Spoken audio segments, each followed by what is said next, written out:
Tokolasy tokovavy de miarabantsika isa tokantrano ray manaraka ity fandarina arovako ny safidiko eto amin'ny MBS fahitalavitra sy radio ary miaraka amin'ny radio Mada ity.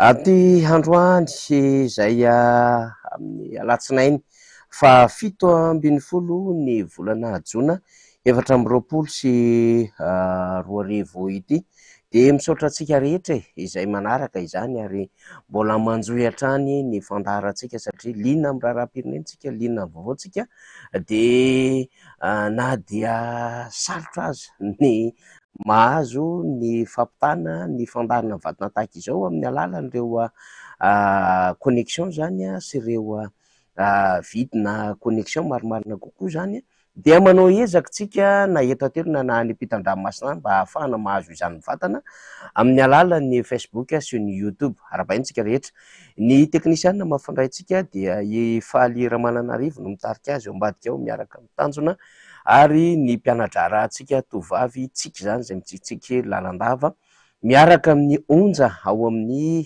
fampitana ny sary sy ny feo amin'ny division zany mba ho voaraintsika mivantana amin'ny alalan'ity fandarana izay vokarina miainga aty Nosy-Patranahy ity.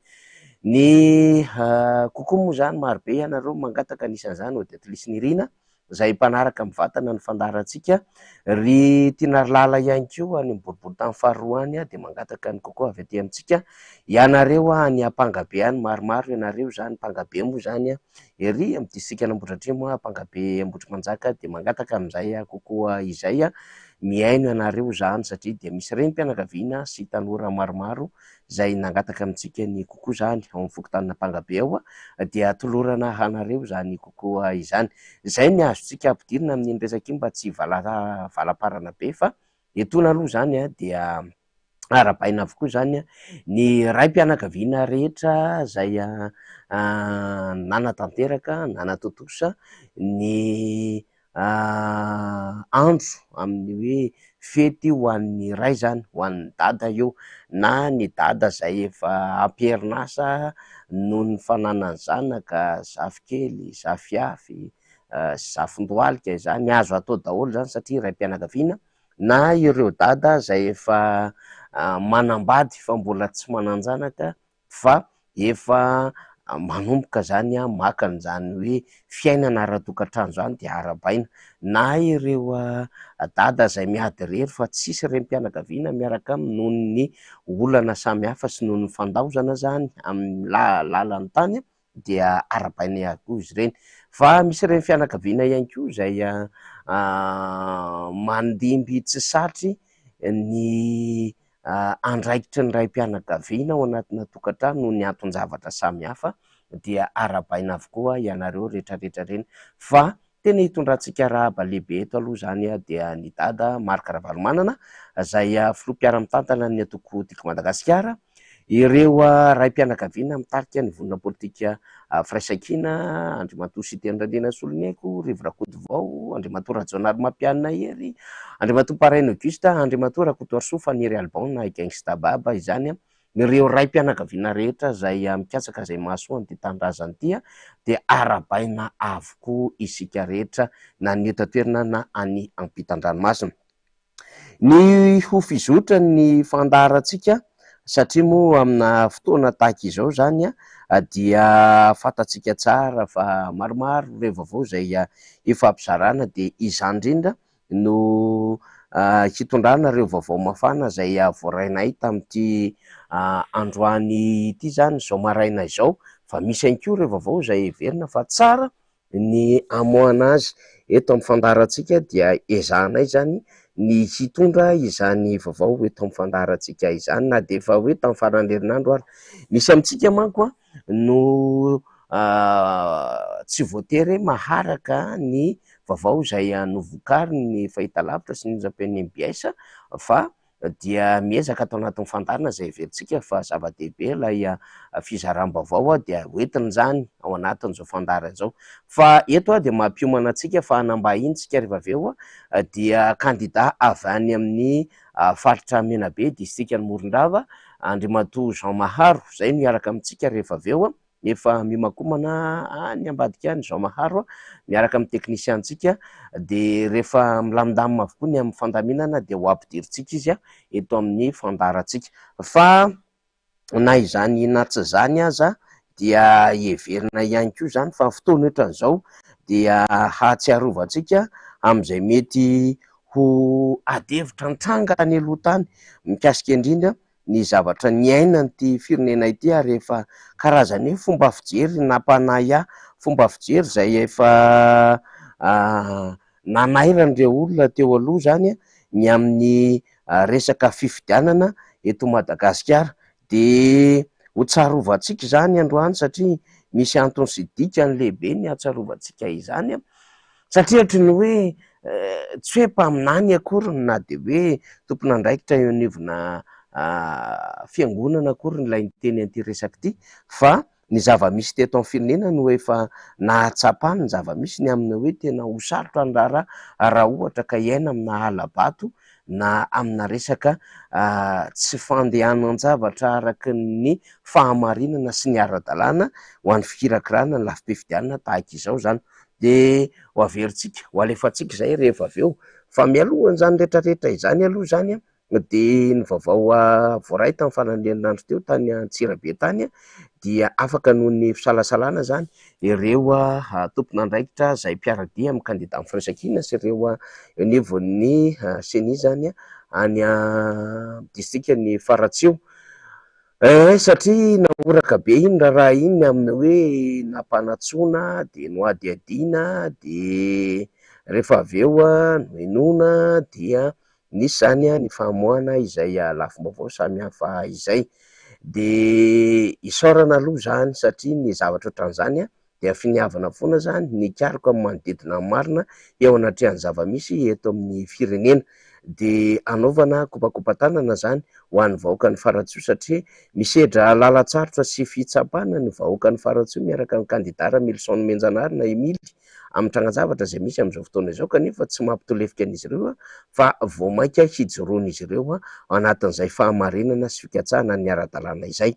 De mbola mitoy ny ady satria tamin'ny fananerinandro teo moa zany no natao ihany koa ny fitsarana zay azony rehetra natrehana teny anivo ny fitsarana avo momba ny lalam-panorenana zany, ka nitondrany ny andany sy ny ankila ny mpitory sy ny toriana fanazava-kevitra teo anatrehan'ny mpitsara zay eo anivon'ny ACC, ny votoadim-piampangana sy ny fiarovan-tena ho an'izay notoriana izany, fa tsy ny kandida Ramily avy any Faratsio ihany zany fa ny avy any Mahajanga voalohany sy faharoa ihany koa de niatrika ny fotoam-pitsarana zay azon'ny sy marina atrehan'io tamin'ny zoma lasa teo.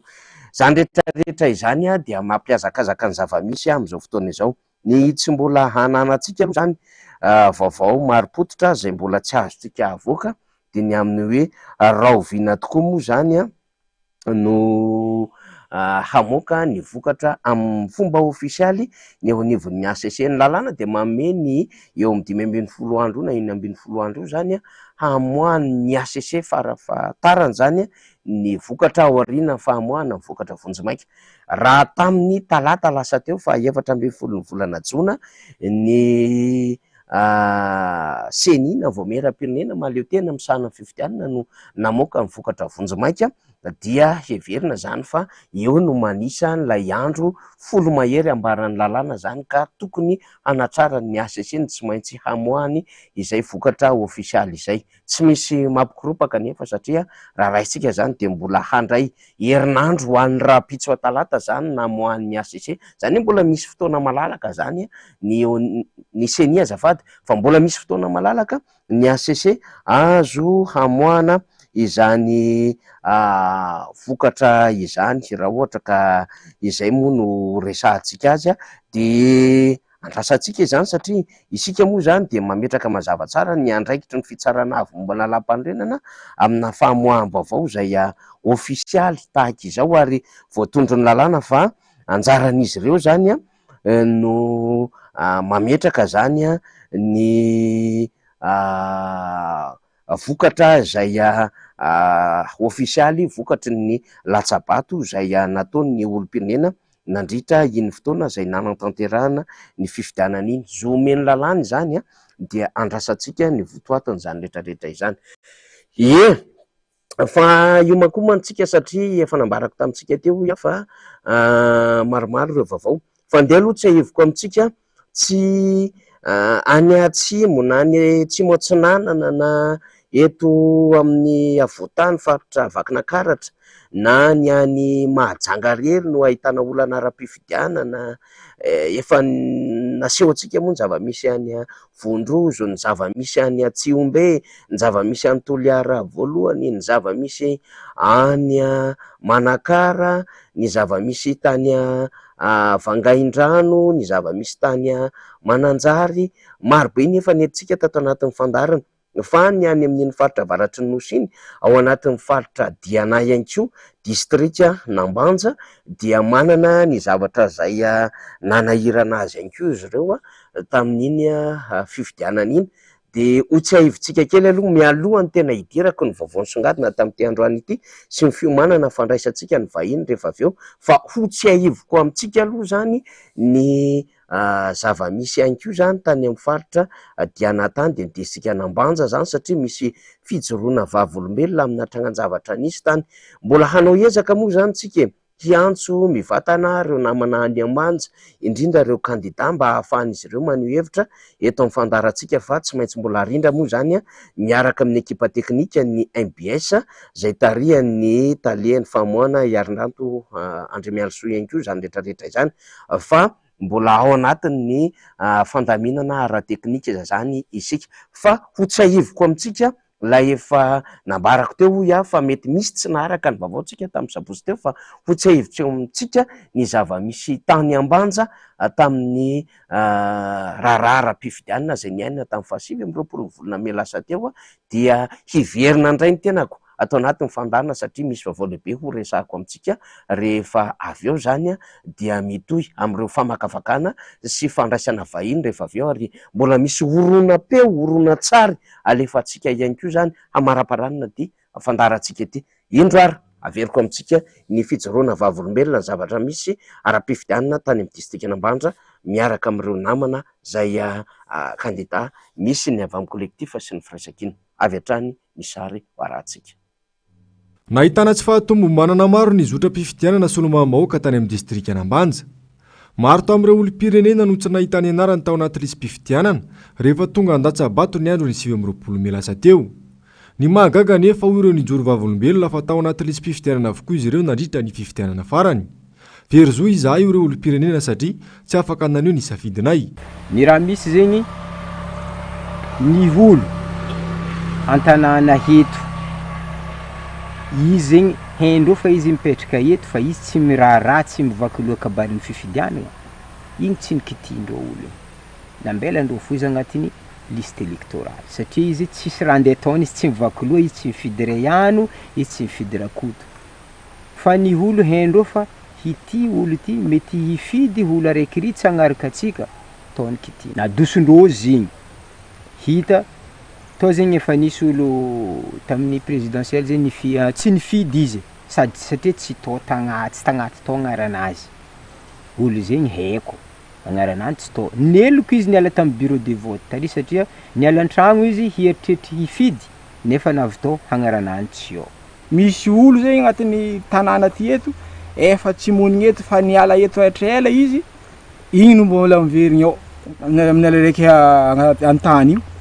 Ya, igny olo mbola mipody miverigny ao le agnarany. Le olo monigny eto tsy ary niala eto ndraiky, igny nanjavogny tsy hita hoe aiza ory mangala karapanondro eto amin'ny fokontany, maromaro anisa le tanora mba tondra le karapanondro, satria anao koa mangala karapanondro zegny eto anivon'ny fokontany, tsy mangala certificat résidence normalement tokony agnatin'ny liste électorale. Ka avery rô mitondra karapanondro mba tiezaka andeha hifidy, avery tsy tafidry kao izy. Nefa ndraiky misy olo navita tsela fa akaikindreo olo aby io izy, tondra karapanondro izy, tonga de efa ao ninazy. Lasa karaha tsy mifidy am'le am'fonao anao zay fa lazana hoe tiregna zegny.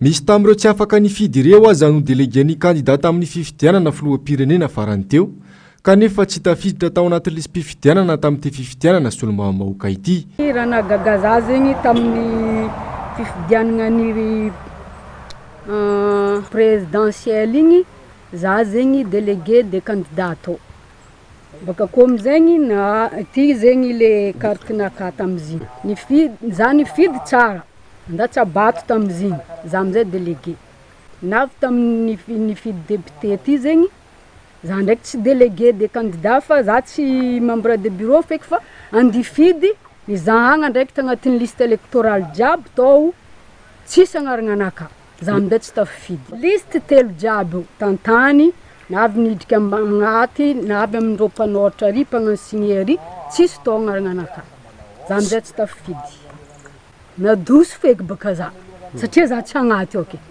zay tsara niala teto isaka misy fifidianana zay mifidy fo navy tamity fo zay tsy nifidy za matoky fa hoavy koa fifidianana maire zay mbo tsy agnaty ao fo koa délégué des candidats ny prosteny ty zegny maragna complet renseignement jiaby tamizegny mo nifidy normal agnatin'ny listeny électorale to nifidy fa tamin'ny araiky zo tio betibety amle 29 mai igny nandeha hifidy tsy ao mihitsy tsy ao mihitsy le agnarako nifoegna liste jiaby antany eo boka misy nizahavagna teo tsisy nanamafy ihany koa ireto mponina ny joro vavolombelona ireto fa nosandaina vola ny akamaronindreo vavahoaka tao ambanja nampandaniana ny candidat mpanjakana eny ary de akasitrahantsika ny namana teknisianina zay nandefa ny fijoroana vavolombelona vaovao tany amin'ny distriktina Ambanja iny entina ilazana amintsika zany fa tsy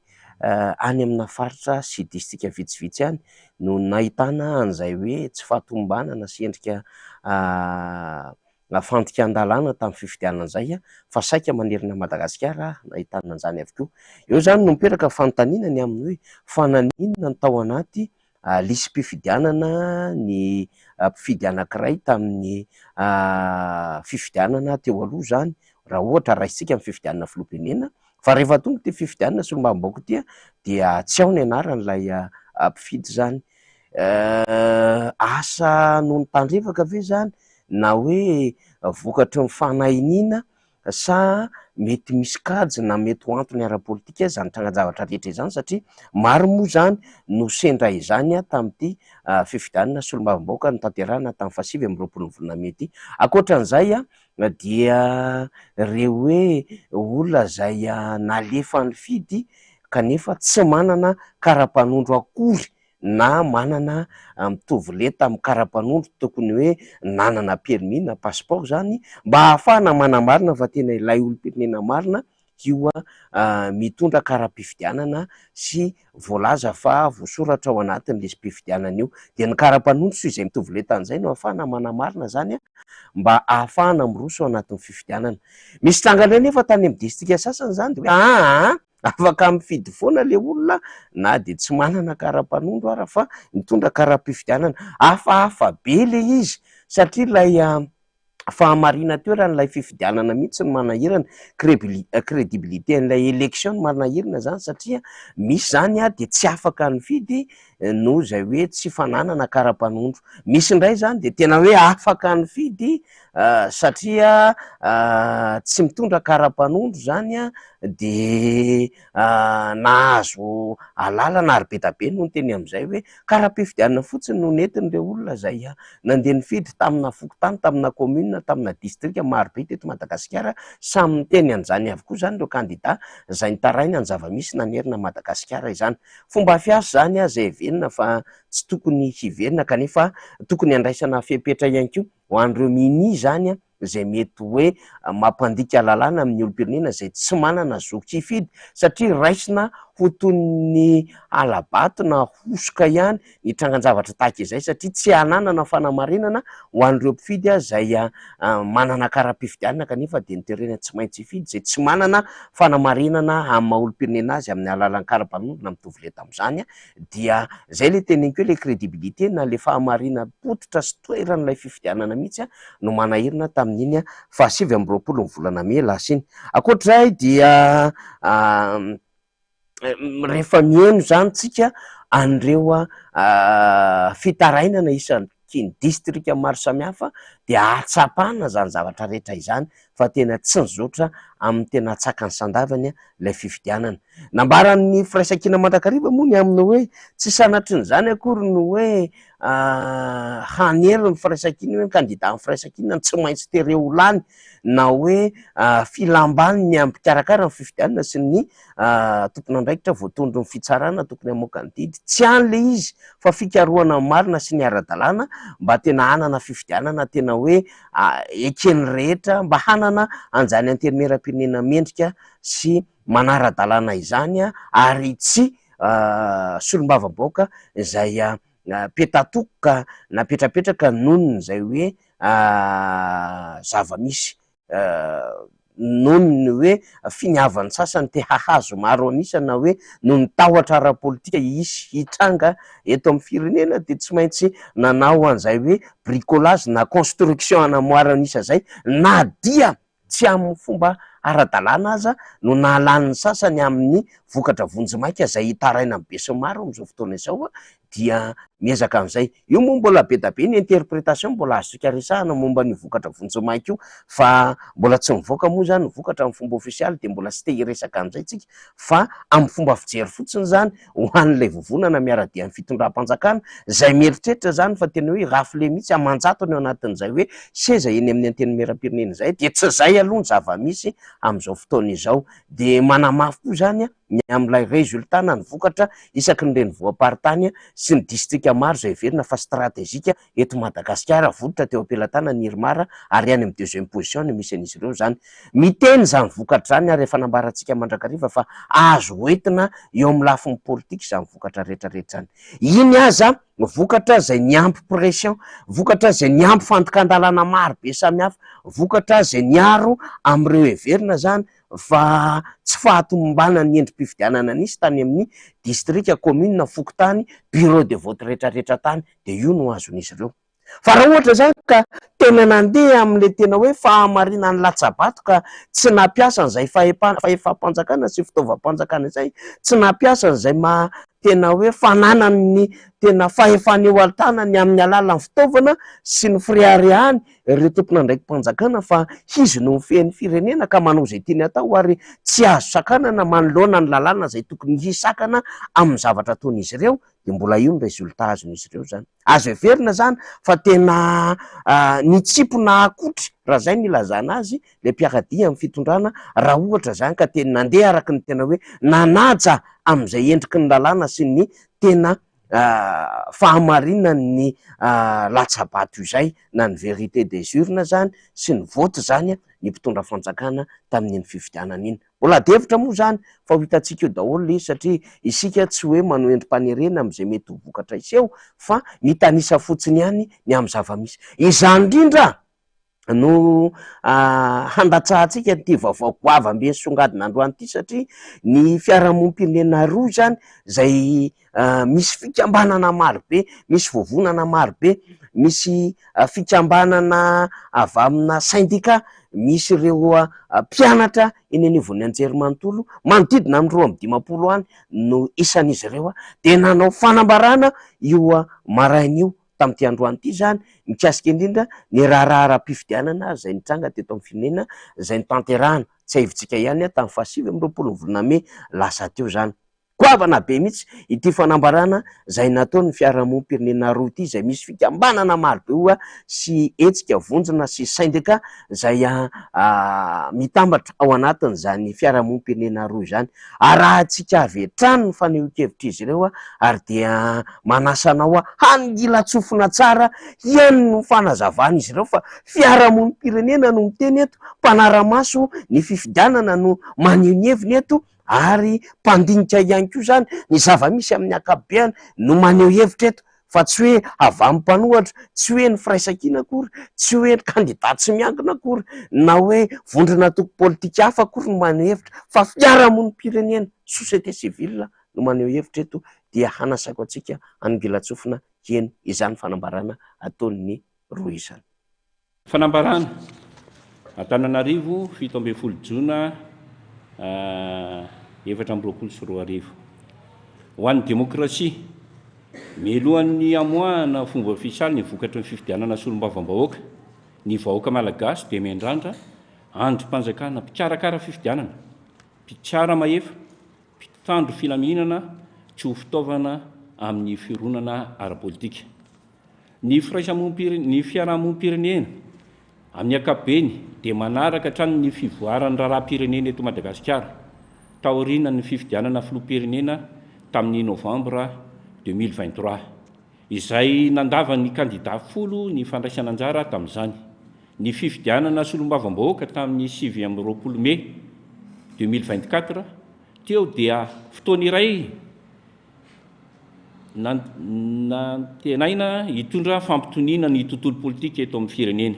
Nisy anefa fa maro ny trangan-javatra, ny tsy fanarahan-dalàna ary ny fandikan-dalàna vao mariky ireo petsetra misahana ny fanaraha-maso ny fifidianana eto Madagasikara. Dia reto avy zany: fanitsakitrahana ny foto-kevitra, ny tsy fiandanian'ny mpitantana raharaha-panjakana araky ny voalaza ny 9 sy ny 12 amin'ny lalàna fehizoro 2018-08 mikasika ny fitantanana ankapobeny ny fifidianana. Isan'ny songadina ny fitsidiam-paritra nataon'ny filoham-pirenena amin'ny fitokanana zava-bita ny fanjakana amin'ny fomba akolaka ary maneho fanohanana ireo kandida momba azy. Fampiasana ny tombontsoa sy ny fahefam-panjakana ary ny manam-pahefana eo an-toerana amin'ny fanerena, fandrahona ny isan-karazany ataon'ireo kandida sy ny mpanohana azy, ny rafi-pifidianana, ny mpiasa-panjakana isan'ambaratongany, ny mpanara-maso fifidianana, fa na dia ny olom-pirenena tsotra azy tia aneo ny fanohanana ray anjara amin'ny fivoriana azy. Eo ihany koa ny fampiasana ny fananam-panjakana toy ny fiara izay anisan'ny fananam-bahoaka nefa mbola entina nanao fampelezan-kevitra nandritry ny vanim-potoana nanaovan'ny kandida azy. Fanitsakitsahana ny 7 ao amin'ny lalàna fehizoro 2018-08 mikasika ny fitantanana ankapobeny ny fifidianana momba ny fanajana ny andro fahanginana dia mbola hita ihany koa izany. Fanitsakitsahana ny zoan'ny mpiara-miombonantoka toy ny délégué kandida sy ny mpanara-maso hanao ny asany indrindra eo nivon'ny SRMV sasatsasany izay nitoerany ikirakirana sy andravonana ny zava-misy ary mivokatra avao amin'ny birao-pifidianana. Fepetra ara-panjakana tsy manaja ny fampitoviana ka manakorotana ny fizotry ny fifidianana. Famerana ny firotsako fidiana amin'ny alalan'ny fametrahana ny volabe antoka amin'ny fifidianana, na io zany ilazantsika anazy caution zany. Taoriana latsabato dia nisy fanambarana pabe maso avy amin'ny mpitandro filaminana ho fampitandremana amin'izay mety ho fanakorotanana to te-hanohy ny famoretana nataony tamin'ny fifidianana filoham-pirenena amin'ny alalan'ny fandavana ny zo fototra maneho hevitra ka tsy miraharaha ny fiantraikany amin'ny vahoaka izay mitaky ny fahalalahana sy ny fanajana ny tandalàna. Ireo zava-misy sy fomba fanao rehetra izay toa atao fanahiniana ka nahatonga ny toetra ara-politika eto Madagasikara ho manahira-tsaina tokoa ary mety hiteraka toe-javatra tsy ampozina toy ny fipoahana ny fahasorenam-bahoaka. Ireo tsy fahatombomanana vokatry ny tsy fandraisana andraikitra araky ny tokony ho izy dia mampidoza eo amin'ny fitandrona ny firaisan-kina ara-tsosialy, ny demokrasia, ny fanajana ny tandalàna ary fiantraikany ratsy eo amin'ny fampandrosoana ny firenena. Ny fiarahamonim-pirenena dia manolotra sosikevitra ireo manam-pahefana indrindra ny fitsarana avy momba ny lalam-pandrenana na ny ACC ny hanaja fantatra ny demokrasia amin'ny alalan'ny fampiarana tsy mitanila ny lalàna manan-kery mba hierovana ny safidim-bahoaka ary hierovana ny firenena amin'ny fiaraha-pefy na ny didi-jadona izay mety ataon'ny olon-tokana na vondron'olona.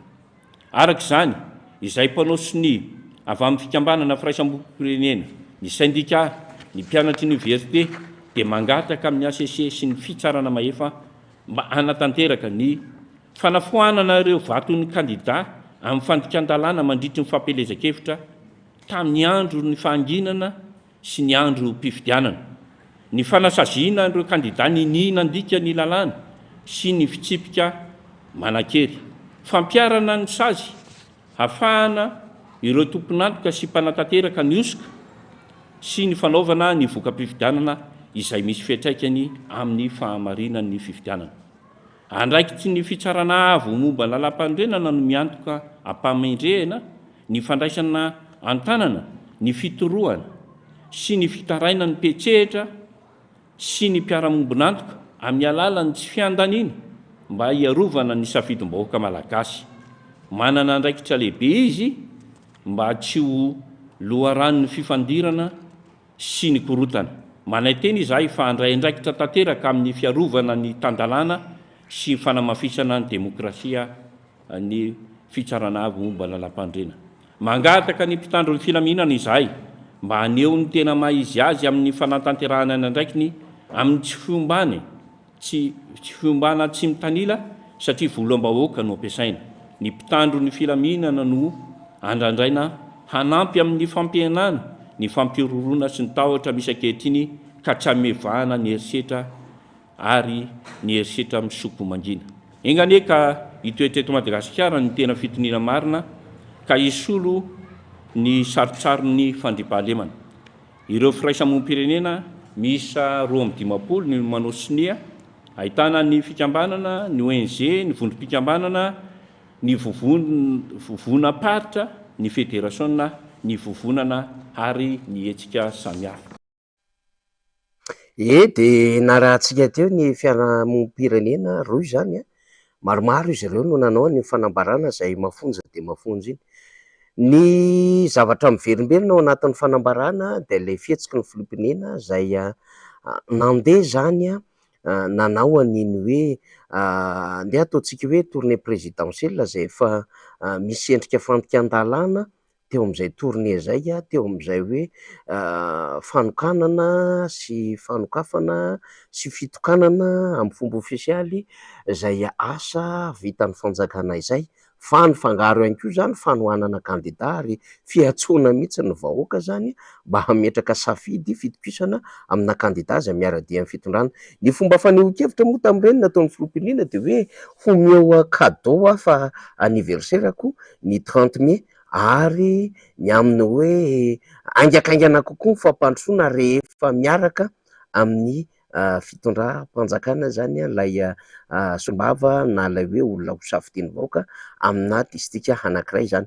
Zany de efa mametraka ny tsy fanajana lalàna zany, efa manasongadina ny fitanilany ny filompinena amina kandida iray zany ary efa mametraka ny amin'ny hoe ny olom-panjakana, ny fitaovam-panjakana, ny fahefam-panjakana dia ao an-damosina kandida anankiray izay miara-dia amin'ny fanjakana.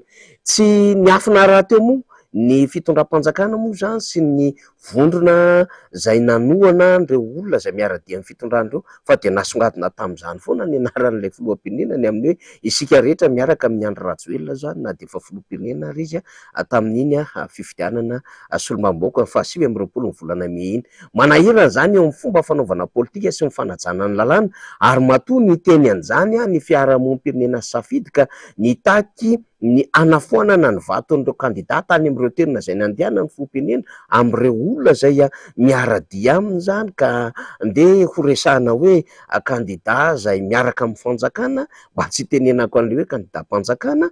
Matoa ny teny an'izany ny safidy dia manana ny fomba fijerin'izy ireo zany ny amin'ny hoe nisy endrika fandikan-dalàna tamin'iny fampelezan-kevitra iny ary nisy fiatraikany tany anatin'ireo vato izay tsy mametraka intsony égalité des chances an'ireo kandida samy hafa satria nisy kandida voadonany izay fandalovany filoham-pirenena zay satria nanome tosika an'ilay kandida izay osaosa tao amin'ny distrika izay nisy azy ohatra ilay fandalovan'ilay filohan'ny repoblika sy fitsanganan'ireo tompon'andraiki-panjakana maro samy hafa nandritry ny fotoana ny fampelezan-kevitra izany.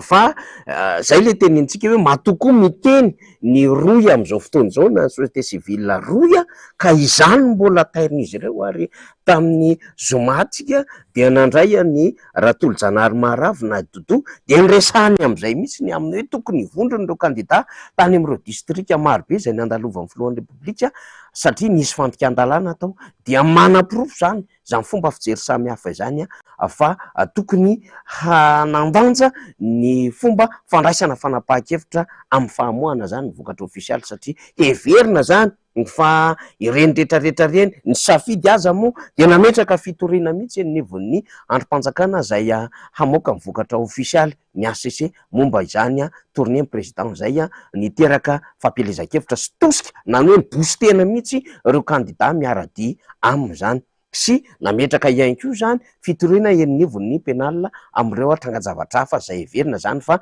tokony hampiarina ny fehezan-dalàna famaizana izany, akoatry ny any roa izay efa manambara izy ireo ny zava-misy amin'ny ankapobeny. Ary tamin'ity fanambarana zay nataony roa ty ihany koa dia notsikerain'izy ireo lay faneho-kevitra zany zay niainga tamin'ny fitandrona ny filaminana ka mety misy zany zay hoe fironana amina tompon'andraikitra na amina olona zay manana andraikitra eto anivon'ny firenena sy manana raharaha mpitondrana fitantanana ny firenena izany.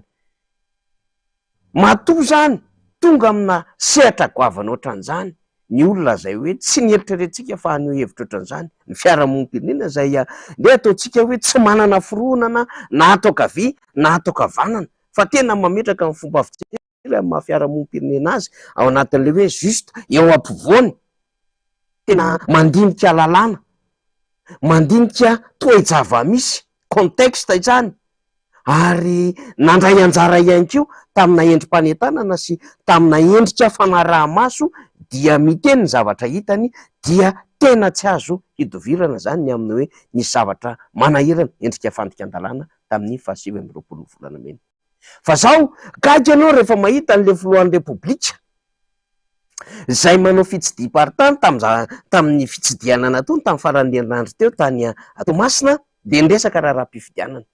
Moa angatahako any namana faly raha Mananarivo raha possible faly mba sotomy kely amina gazety mpiseho isan'andro anankiray tsy mampaninona tononontsika eto Midi Madagasikara fa nahazo inona mihitsy ilay fanambarana zay nataony filohan'ny repoblika mikasika ny raharaham-pifidianana tamin'izy tany Toamasina zany. De mba aseho kely eo fa tsara ianako ny mitondra an'izay satria misy lahateny roa teo eo zany zay nambara ny filohan'ny repoblika tamin'izy tany Toamasina. Raha aloha zany de hoe tena mampitandrina izy amin'ireo zany zay hoe tsy hanaja ny vokatry ny safidy zany. Fa faharoa ihany koa zany de hoe ampy zay ny endrika fanakorontanana sy ny sisa eto amin'ny firenena zany. De hafahafa be niany maheno an'izany trangan-javatra any satria rehefa mandinika ianao inona moa ty hoe fomba fiteny korotana fanakorontanana ity, isak'izay misy faneho-kevitra eto amin'ny firenena zany ka faneho-kevitra politika milaza ny zavatra tsy ara-dalàna, tsy marina, tsy ara-drary ny ataon'le fitondram-panjakana dia adiko fanakorontanana foana. Indrindra moa rehefa manaitra ny amin'ny hoe nanomboka teo amin'ilay fomba fiasan'ilay filohan'ny repoblika mandalo amin'ireo ambaratonga na androm-panjakana samihafa sy ireo olona zay ao anatin'ny androm-panjakana sy ireo eny anivon'ny collectivité territoriale décentralisée sy ireo STD service territorial déconcentré zay manao an'izay endrika fandikan-dalàna izay fanapara-pahefana zay rehefa manaitra an'izay na iza na iza tompon'andraikitra na vondrona politika na fikambanana tsotra na syndikalista na fiarahamonim-pirenena na vondrona mpahay lalàna expert eto amin'ny firenena dia adiko fanakorontanana foana. Zany hoe le fitondram-panjakana zany sy ny akolita manodidina azy rehetrarehetra de mahazo manao an'izay tiany atao zay tiany ale ary tsy voafehy any lalàna zay tokony hoe tsy misy olona ambony lalàna zany fa tokony fiezin'ny lalàna avokoa. Zany ny atao hoe fitondrana republikana. Ny fitondrana republikana de misy androm-panjakana de misy lalàna ifampifehezana de misy demokrasia sy fahafahana natao ajaina. Sy zany anefa ny zava-misy amin'izao fotoana izao. Fa de ny atao hoe mpitondra fanjakana de rehefa te hanaja ny lalàna de manaja ny lalàna, rehefa tsy te hanaja ny lalàna tsy manaja ny lalàna fa zao afaka mibetroka, afaka mampitandrina ary afaka manetsika an'ireo fahefana rehetrarehetra afaka hampiasaina. Zay hiteny mahery miendrika inona moa zany miendrika ndeha ataoko hoe tahotra ho an'izay a mba tesikajy ny am'izany fanjakana tan-dalàna izany, satria ny fifidianana anie de ahafahana mametraka fanjakana tan-dalàna. Misaotra amin'ny namana faly. Io ny lahatenin'ny gazety izay mpivoaka isan'andro. Mialatsiny ny sotomina lista atao fandarantsika. Androajoely atao masina. Mise en garde contre le non-respect du verdict des urnes. Marina anie zany e. Latsabato, fa tsy latsabato amin'ny tsy fahamarinana akory. Tsy latsabato miendrika halabato sy osoka. Ndresahana teto nandritry ny volana vitsivitsy, herinandro maromaro, le resaka bulletin précoché. Ndresahana teto le lisam-pifidianana tsaraky ny tokony izy. Ndresahana teto le kara-pifidianana miparitaka ary misy olona tsy tokony hitazona kara-pifidianana zay tsy amin'ny anarany mandeha mifidy. Ndresahana teto ny resaka kara-panondro zay tsy nentina olom-pirenena handeha an-datsabato. Zany hoe kara-pifidianana fotsiny nentina olom-pirenena fa tsy misy kara-panondro na mitovy le taminy. Resahana teto ny resaka na beadevitra ny aminy hoe ao anatin'ny silence électoral mbola misy olona zay manao endrika fampelezan-kevitra sy manao fandikan-dalàna. Resahana teto amin'ny fandaharantsika ny fahatarany ny fahazona PV procès verbal zay tonga tany amina district na SRMV. Nisy retara na nisy fanahinina natao tara tamin'ny fahatongavan'ireny PV ireny. Zay ny taraina ny député Rabekijana ohatra rehefa maty ny jiro tany Amparafaravola. Efa nitaraina ny Jean Mahary tany Morondava hoe tara ny fahatongavana PV. Nandritra ny fotoana rehetrarehetra zay nahatongavany vokatra tao aorianan'ny fanisambato nitarika amin'ny firaisankina tany Morondava. Fa tampoka teo niova ny daonina rehetra. Efa tara ny PV. Efa niresahany Dodo zany tany Ambato Finandrahana. De niova ny daonina rehetrarehetra izany. Zava-nisy aby zany. Ny fanerena tamin'ireny fifidianana ireny ny amin'ny soniavy mialoha PV. Niainana anie zany e. Ny fanovana voka-pifidianana tany amin'ireo PV. Ka nitakiny ireo candidat fampitahana. Confrontation des PV. Tany amin'ny toerana zay nisina asa samihafa. Ka tsy anomalie zany. Ny atao hoe anomalie de hoe tsy fahatomombanana tsotra. Fa sady irrégularité no misy risque makany amina fraude électorale lehibe. Zany trangan-javatra zany. Sy ny karazana baiko amina tompon'andraiky mpanjakana ny amin'ny hoe alefaso mifidy foana ny olom-pirenena na tsisy kara-panondro azy. De gaga sy talanjona ianao. Ahoana ny hamarinana olona anankiray ny amin'ny hoe tena izy tokoa iny mitondra kara-pifidianana iny raha ohatra tsy misy kara-panondrom-pirenena misy sary entiny na mitovy le tam'izay permis na passeport. Fa de nandeha bahoana fotsiny zany rehetrarehetra izany. Izany no antony mahatonga atsika manaitra mandrakariva tao anatin'ny fandaharantsika hoe izy ty anie tsy hoe fampiroroana fampitandremana fotsiny de vitavita amin'izay. Fa le olona mampitandrina ve afaka manao kibony tsara tena hoe za ty ve tena nanaja lalàna tokoa. Fa maninona ny olona miresaka ny article 39 neutralité politique de l'administration, voajaky ve ny article 46-49, voajaky ve ny article 60, 61, 62, 202 amin'ny loi organique 2018-008. Tokony mametraka fanontaniana koa le olona.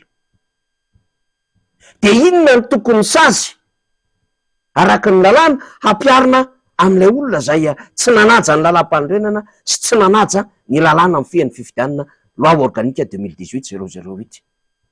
Misy ny lalàna amin'ny fanandrify amin'ireo candidat zay miara-dia aminy, fa tokony misy ny lalàna amin'ny fanandrify amin'ilay toeran'le olona manokana zay ny andika lalàna. Alefa maromaro nge zay fandikan-dalàna zay. Iza moa tsy mahafantatra fa nandritry ny fotoana ny tantana ny filohan'ny repoblika ny firenena de marobe ireo fandikan-dalàna amin'ny lalam-pandrenana. Violation répétée no fiteny an'izany. ankoatra ny violation grave, violation répétée. Fa zao le fahefana de zao ampiasain'izy ireo amin'ny fomba ifikirany eo am'ilay seza, ifikirany ao am'ilay fitondrana, mba azony miazona am'izay fomba iazonany azy na tsy manara-dalàna ary, ka zay te hetsika ka manaitrany amin'ny nandika lalàna nge anao fa zany ny atao hoe firenena republikanina, misy lalam-panorenana, misy ireo lalàna samihafa, tokony ampiarina aminao ny lalàna fa ambony lalàna ny eritrereto mpitondra fanjakana am'izao fotoana zao. De inona moa zany?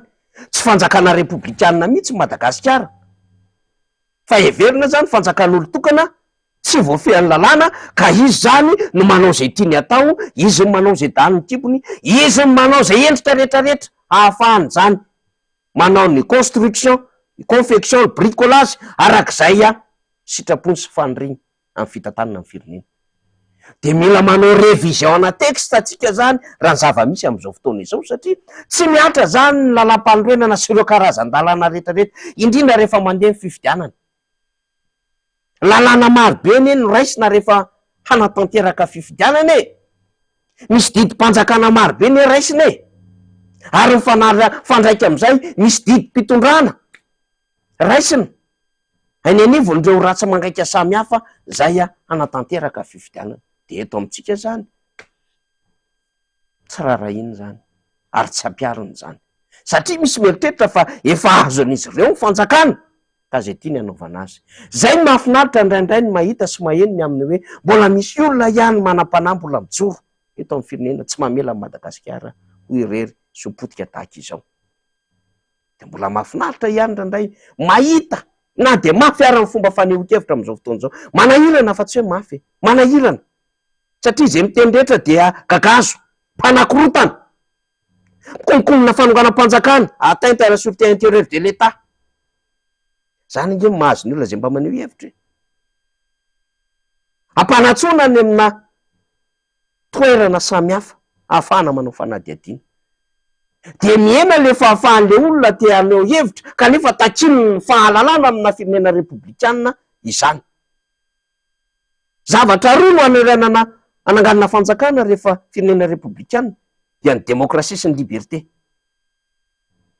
Fa tsy maintsy manaja an'le état de droit, respectana état de droit, tsy état de non droit fa état de droit, satria izany ny fananganana firenena.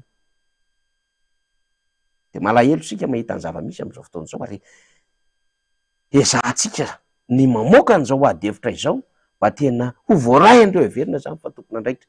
Tsika de mino fa misy malagasy manam-panahy, manam-pahendrena eto afaka andinika lalina fiainana firenena amin'ny ankapobeny.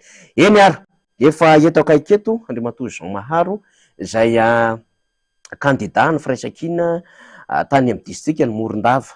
Tonga eto moa izy afaka iresaka amintsika izy mazava ho azy inona no antondehan'ny Andriamatoa Jean Maharo eto am'izao fotoana izao, fa eto ny asika de tonga de mitondra ny teny fampinoana moa satria ny lohalistry ny candidat ny firaisan-kina zany tany amin'ny distrikta Morondava Mamy Klavera zany no nodimandry tao anatin'ny fotoana fampelezan-kevitra mihitsy zany trangan-javatra zany ny harivan'iny izy mbola nanao fampelezan-kevitra, zany hoe ny alina an'iny marainan'iny izy dia nodimandry tamin'ny fitora maraina tany hoany raha ny tato-pavao zay voaraintsika zany. De mitondra ny teny fampinoana satria zao vao afaka mifanaritsitava mifankahita tamin'ny Jean Maharo sy ny namana avy any Morondava-tsika de hoentsika amin'ny anarany mpanaraka mifandarantsika arovako ny safidiko zay. Miaraba anao Andriamatoa Maharo, tonga soa eto mifandarantsika. Ya, miaraba anao namana faniry, miaraba ihany koa ny mpiain'ny fandaharany, misaotra amin'ny teny fampiononana satria de zava-nisy tokoa ary nampalahelo fa ao agnatiny ady mafana, zay ngamba teny azahoana milaza anazy no ndosy ny fahafatesana tsy ampoizina amin'ny fomba mampiahiahy ary tampoka ny namana zokibe Mamy Klavera dia gataka fitahina avy aminy koa fa lasa korazina amin'ny maha-malagasy atsika am'izao tolona rehetra tsy maintsy atrehina zao fa namana ary tena mahery fo ary mafana fo am'izay fijoroana amin'ny fahitsina zay izy ary fijoroana amin'ny fiarovana ny vahoaka ary de tena very olo manga, very olo marina sy mpanampy vahoaka ny Morondava very any Andriamatoa Zokobe Mamiklavera. Eny ary maro tonga de aitsoko am'izay satria zay moa no ifampiresahana de ataotsika hoe eo am-piandrasana vokatra ofisialitsika am'izao fotoana zao efa niezaka ihany zay teto amin'ny fandarana nandefa ny fanehoan-kevitrao mivantana tamin'ny alalan'ny antso ataribe avy any Morondava. Nisy vidéo ihany koa nataonao teo amin'ny 5-10 minitra teo eo zany mampiseho an'ireo karazana PV sy ireo PV tsy ara-dalàna tsy misy sy ny sisa tany Morondava anatin'ny commune Befasy angamba izy zay de misy commune anankiray Belo-sur-Mer manomboka tadidiko le izy efa nalefa teto mifaneho-kevitry maro tery amin'ny ACC tery maromaro zany tokony efa fantatry ny rehetra ny amin'ny hoe inona marina moa zany trangan-javatra tamin'ny Morondava fa ararotina maheto anao am'izao fotoana zao mba hitansanao reo endrika zany zay fandikan-dalàna hitanareo firaisan-kina tany Morondava am'izay fomba hamitinanao azy mihitsy maro zany no angatahana an'le faneho-kevitra eto amin'ny fandarantsika arovako ny safidiko. Misaotra am'izay fanomezana ary ny fiantsona fanasana ho tonga aty amin'ny fandarana arovako ny safidiko zay ary de tena hiaro ny safidy tokoa zahay miaraka amin'ny vahoaka ny Morondava de mamelana ka tokoa raha ohatra ka hitondra famitinana kely ny zava-nisy tao Morondava mialoha nandritra ary taoria ny fifidianana. Izahay dia candidat ny firaisan-kina tao Morondava. Izay ny tenako moa dia avy amin'ny antoko tiako Madagasikara deuxième liste dia ny première liste avy ao amin'ny prositeny Andriamatoa Topokolamy Mamiklavera. De rehefa tafapetraka ara-dalàna moa ny antota taratasy rehetra dia hita fa eny amin'ny ambavan'ny vahoaka sy eny amin'ny fiarahamonina rehetra fa ny candidat firaisan-kina liste firaisan-kina no favorite ao amin'ny district Morondava. Nandeha ny pré-campagne de samby nanao ny pré-campagne de vao maika hita zay hoe fa favori candidat firaisan-kina larana fahatelo. Nanerana ny région Menabe mihitsiny fa nivoaka ny resaka hoe efa lasan'ny firaisan-kina ny fandresena ao amin'ny district Morondava fa ny Latsabato no sisa. Nandeha ny andro nandeha ny fotoana tao aniditra ny fotoana ny fampelezan-kevitra 8 metsika. Nanomboka teo zany efa nivoisa ady ny resaka na avy amin'ny mpanohana ny candidat mpifanina na rehefa niteny hoe resinareo zahay eto fa hiezaka zahay hanakely ny elanelanisa. Misy ihany koa ny teny mandeha hoe resinareo zahay eto amin'ny commune urbaine fa kosany tsy ataonay tafavoaka nareo any amin'ny commune rurale. Nefa ny composition nay tao agnatin'ny firaisan-kina zaho dia any amin'ny commune rurale ny tena be mpanaradiana ka. Dia i Zokolahy première liste eo amin'ny commune urbaine satria izy no be ny tanàna voafidy tamin'ny 2019 fa tsy napetraka. Lany tamin'ny Isambato 120 isan-jato izy tamin'izay de nogadraina fa hoe nizara zavatra. Zay no motify nandeha sy nampigara de nampidirina ponja izy tamin'izay ary natao hoe hiverina le fifidianana kanto tsy niverina hatramitsika miteny zao. De mbola mipetraka io popularité io zany eo amin'ny commune urbaine Morondava. De nitady rehefa nandeha ny fampelezan-kevitra moa Andriamatoa ministre Hadjare Sampa no première liste tao amin'ny candidat numéro 1 zay candidat mpanjakana ary honorable Tsiliva no deuxième liste. Vao ny accepté ny CENI fotsiny ny candidaturany zareo efa resa be tao Morondava ny tsy fitiavan'olony Morondava any honorable Tsiliva noho ny asa zay nataony teo zay nandiso fanantenana ny vahoaka ny Morondava ary natao resa be tamin'ny conversation téléphonique tao amin'ny radio tsy miankina iray radio katolika atao hoe radio fanasina ny mikasika an'izay zavatra zay. Fantany zareo tsara zany fa niagny agnatin'ny vahoaka mihitsy ny nalohan'ny vahoaka zany zany liste numéro 1 zany tao Morondava. De nitady par tous les moyens moa zany ry zareo handresena anay. Nandeha zay resaka rehetra zay. Nandeha ny menansy fa ho samborina zahay. Amoronana dossier zahay amin'ny rahalahy.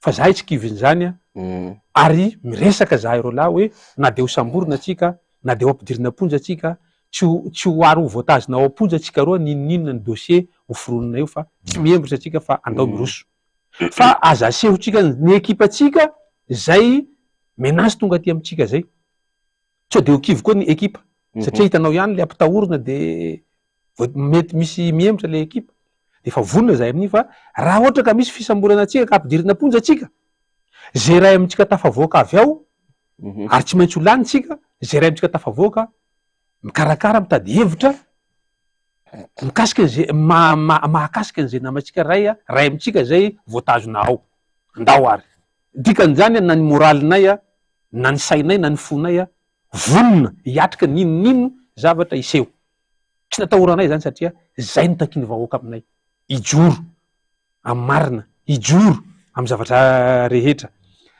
dia kinanjo tato afara zay ny eritreritra hoe resaka vato alabato no isy satria raha nanao propagande tagny amy fokotany atao hoe Andranomamy ny candidat mpifaninana 3 andro talohan'ny nahafaty any Ratopola agny amy commune Befasy io dia ny zavatra nohirairainy zareo ary nalefa tao amy radio RFM Morondava de hoe candidat lany ho azy candidat lany ho azy zay misy le zavatra nirairaina teo candidat lany ho azy candidat inona moa no alany ho azy an'le candidat zareo amiko zany candidat lany ho azy zany na le adversaire no nitsokan-daharana na le adversaire maty 3 andro tafaran'io namana Faniry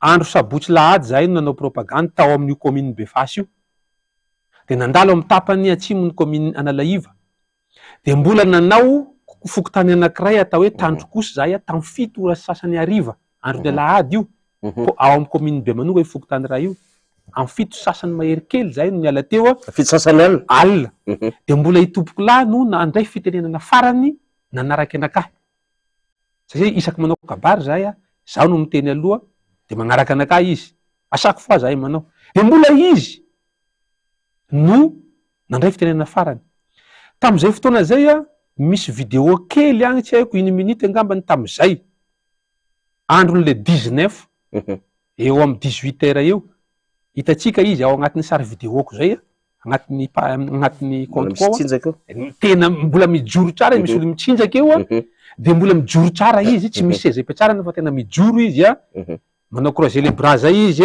sary vidéo le izy de somary nitsafosafo loha dikan'izany olo normaly en forme tsara zany izy après an'igny izy nandray fitenenana ny tiako lazaina amizay olo en forme tsara zany izy dia nody moa zahay rehefa avy eo amy valo merikely zay tonga eo Morondava de nanao briefing ny programme rapitso latsinainy de teo andeha ody rehefa avy eo normal tsara andeha ody fa niteniko fotsiny izy hoe somary fanifany aho zany zay fotsiny le teniny fa mandeha izy am'zany mandeha hiditra ny tobiliny izy ny chauffeur nitondra ny tobiliny de teo zany zahay tsisy manao an'izany hoe marary izy io na ino satria tsy nahataitra le zavatra taminy de lasa moa izy nody maraina zaho andeha hamonjy ny kizeny nahazo antso hoe agny amin'ny hôpitaly ane monsieur le député tsy ampy 30 minutes après an'igny maty izy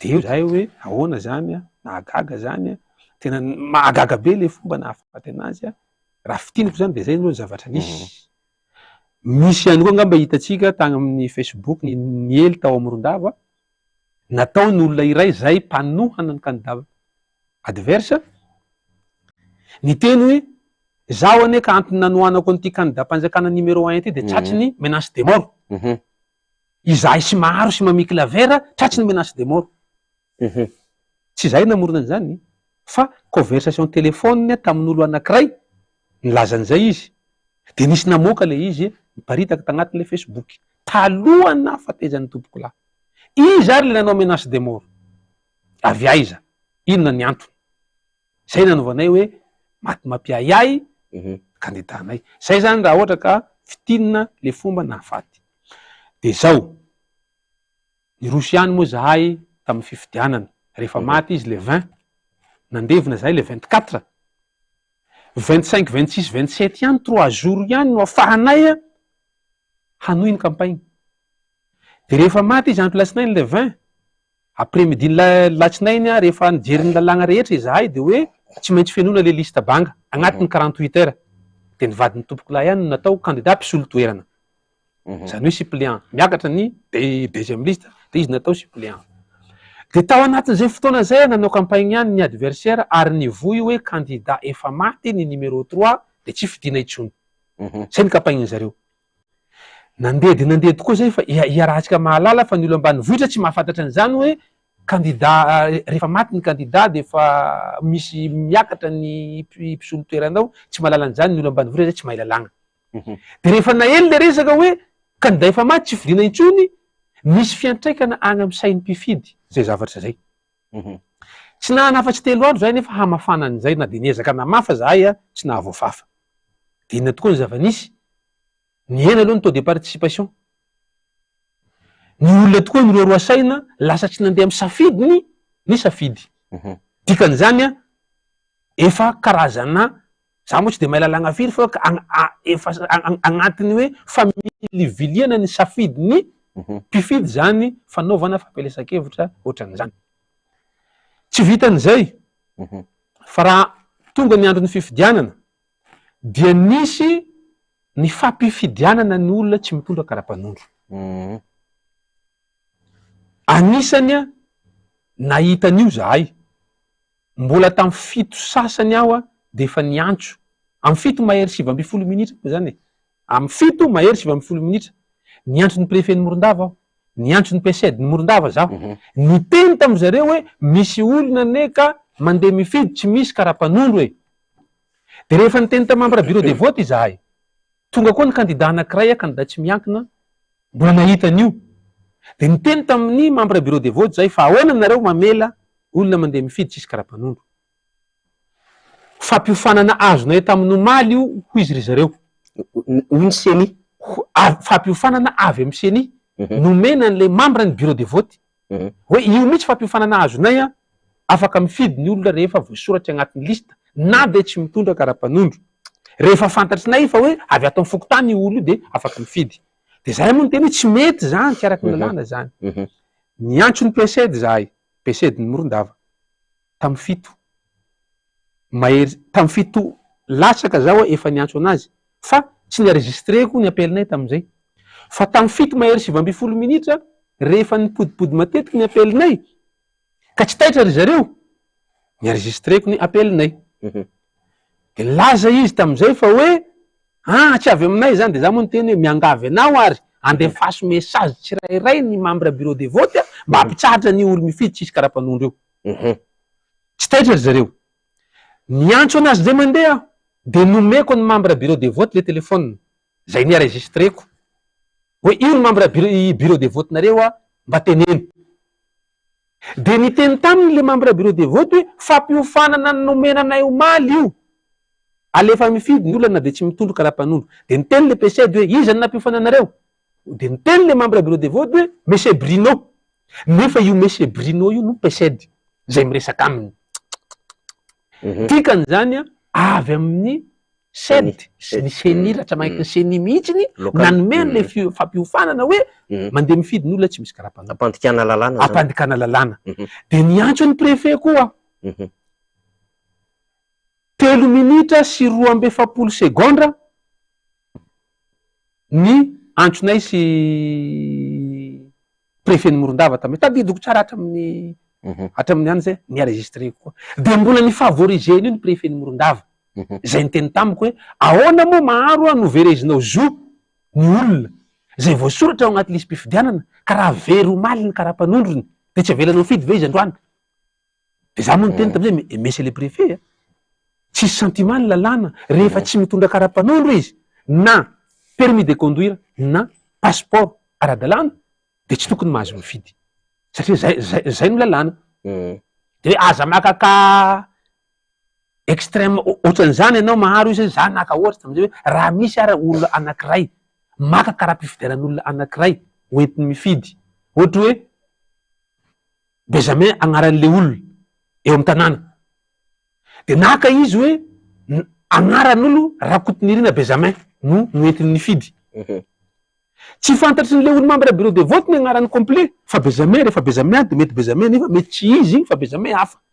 Mety hoe Rakotonirina Benjamin no karaha-pifidiana hoentiny fa gn'anazy mety hoe Randrianasy olo Benjamin de mandeha mifidy zany izy. Zavabe mihitsy zay. De mandeha mifidy zany izy am'izay fotoana zay nefa tsy izy le Tsisy olo. fanamarihana. Tsisy fanamarinana satria ny karapan'olo zay misy ny sariny no afaka hanapirofoana fa hoe ity agnarana ato agnaty lista tia de izy ty agnatin'ny karapanondro tia de izy ty agnatin'ny karaha-pifidianana tia ary io sary agnaty karapanondro io no sariny le Benjamin mandeha mifidy. Zay no zavatra tokony ho izy. De préfet moa nizingizina tam'izay fa hoe mandeha mifidy le olona rehefa voasoratra ao agnaty lista. Nefa ve Andriamatoa Maro tsy manapaka ny teninao fa manapaka ihany moa zany.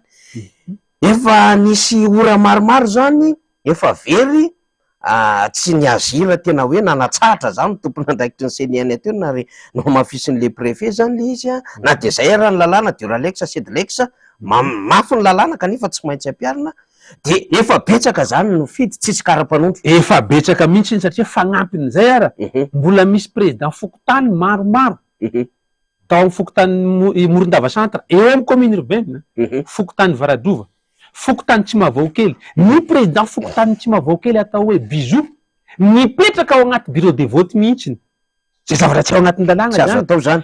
Tamin'ny Fokotany Varadova efatra ny bureau de vote eo no tetezin'io président Fokotany atao hoe Monsieur Henri ireo bureau de vote hoe azonareo ampifidiana ny olo tsy misy karapanondro nanentana olo mihitsy koa izy andeha hifidy tsy misy karapanondro. Zay mihitsy nilazaiko ny préfet misy président Fokotany ane monsieur le préfet mandefa olo mifidy tsy misy karapanondro ary niverina zao niantso NPCD tamin'io 7h19 7h28 8h14 8h30 niverimberina niantso anazy ao mba hampitsaharany ny fampifidianana olo tsy mitondra karapanondro.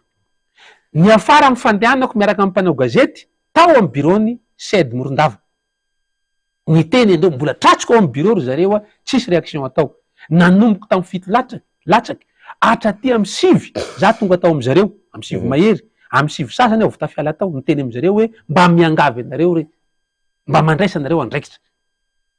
Dikan'izany ary niteneniko tamin'izareo hoe ianareo mihitsiny no miretsiky kombakomba mandefa le olo mifidy tsisy karapanondro matoa nareo tsy misy réaction. Tamin'ny folo sasany zay vao nivahiny tagny amin'ny radio mpanjakana lokaly ao ry zareo nefa ne limité ny zone de couverture zany radio zany fa tsy mahatratra ny commune rehetra. Tamin'ny folo eo ry zareo nandeha nitety isan'ny bureau de vote fa tsy natao message satria laza izy hoe tsy hanagna numéro ono ny membre bureau de vote rehetra zany zavatra tsy marina zany. Tsy natao message le izy fa mody nitetezina ay moa arahandreo hitety ny 147 bureau de vote agnatin'ny 6 communes zay misy agny amin'ny 180 km ny misy ny Fokotany sasa miala eo amin'ny commune urbaine raha mandeha megnatsimo 85 km ny bureau de vote farany avaratra raha mandeha megnavaratsy miala eo amin'ny commune urbaine aina sy tsara andreo an'izany fa ny fomba haingana indrindra dia nalefa par SMS ny tokony ho izy. Hany ka nanao alasa fay raha zay ny fomba fitenenako aminy angambany zany hoe natao zara fa natao nandesina hiteny an'le membre bureau de vote dia ny commune urbaine sy ny tapany commune Bemanonga hiany no tratry ny zareo amin'ireo commune enina de nandeha nifidy zany le olo tsy nisy karapanondro. Na zany na tsy zany na manafaniry nitarika zahay nafa nanomboka nivoaka le résultat eo amin'ny commune urbaine tarika zahay nivoaka ny résultat avy amin'ny commune Bemanonga zay suburbaine tarika zahay efa nitarika zahay hatrany amin'ny 1542 voix de différence. Différence 1542 voix de différence sur 72 bureaux de vote amreo 147 bureaux de vote tamizay. Niakatra zany ny valim-pifidianana 92 bureaux de vote le izy mbola mitarika zahay 1200 voix de différence. 92 bureaux de vote sur 147. Am 12 alina sasany ny andro tamizay le 29 inera zahay nandeha nody. Inona ny zavanisy ny PV ny commune rurale ny Befasy sy ny commune rurale ny Beloa-sur-Mer zay sarotsarotra ny réseau agny, réseau téléphone zany. Niantso ny ekipanay moa zay tam'izay mbola bureau de vote anakiroa eo amin'ny chef-lieu de commune Befasy ihany ny tampelatagnany zareo hatramin'io 1h du matin io. De ny sasany zany tsy azo antso noho ny réseau. Ny zava-nisy am'izay raha pitson'igny rehefa nanomboky ny antso tagny zahay amy zareo de hoe mbola tsy azo ny PV hatramy 8 marainan'le 30 mbola tsy misy na ny ray amy déléguénay akoatrin'io PV anakiroa tao amy chef-lieu de commune io na de PV anakiray mbola tsy azo. Inona ny antony? De mbola tsy hainay hoy izy le gnazy sur terrain agny fa andeha hidina amy zareo zahay io. Rehefa nidinana le délégué aty vera midi aty hoe tsy azonay aty amy fokotany ny PV fa hoentina miakatra agny amin'ny chef-lieu de commune de agny vao mahazo PV. Ary ny saina hariva ny vato fa tsy namboarina hariva ny PV. Satria ny PCD ihany koa rehefa fampiresaky tampoka tamin'io andron'le 29 rehefa nahazo antso amin'ny bureau de vote maromaro hoe tsy misy jiro de niantso ny PCD de niteny PCD hoe izahay mihitsy no tsy nandefa jiro fa nandefa pily anankitelo. Satria eritreretinay fa mbola misy an'le torche nizaraina tamy 2023 tamy élection présidentielle no ampiasaina agny. De ahoana moa no ahafahana ampiasan'izany nataoko aminazy. Zay le izy fa zahay tsy misy jiro de zay. De tsy afaky nanao an'le PV amin'ny andro alina zany ny bureau mpifidianana rehetra. De tsy misy mihitsy ny fifanarahana teo hoe iarahana miamby eto. Ireto kojakoja rehetra mikasiky ny fifidianana reto. Fa samby nalefa le olo de samby nady de ry zareo ihany no nitazona anazy. Ny sasany moa tonga ny maraina tonga ny déléguénay de efa andeha tsika fa de efa agny tsika zay vao amenagna anareo. Efa agnatin'ny sakosy sy ny tariny ny zavatra hoentina. Ny an'ny sasany efa lasa aloha ry zareo mitondra anazy ho agny amy chef-lieu de commune. Zany hoe tsy niatrika zany ny délégué tamile fanaovana an'le PV. De igny PV avy agny regny no ny tsy badika. Misy an'izany tao amin'ny fokotany atao hoe Sorano Bekininy commune Befasy tonga ny fidy 100% ny mpifidy. 5 no an'ny numéro 3 akoatran'izay de gnany candidat-panjakana. Ohatraohatran'izany. Misy ny PV tao amin'ny Sorano Bekininy io, Lavaravy, Lohena, Tanandava, Menarandra, soratagnan'olo mitovy no nanoratra an'ilay taratasy fotsifotsy misy an'le comptage de voix ho an'le mpanisa vato. Zany hoe le chiffre mitsinjara an'ilay anjara vaton'ny candidat tsirairay sy lay en lettre eto ambany manoratra an'ilay total n'ilay suffrage exprimé. Igny zany no ataony zareo. Fa le en-tête ery milaza an'le fokotany sy agnaran'le bureau de vote sy ny bureau de vote dia soratra hafa. Am'ireo fokotan'ny tanisaiko reo de io soratagnan'olo ray io no manoratra anazy.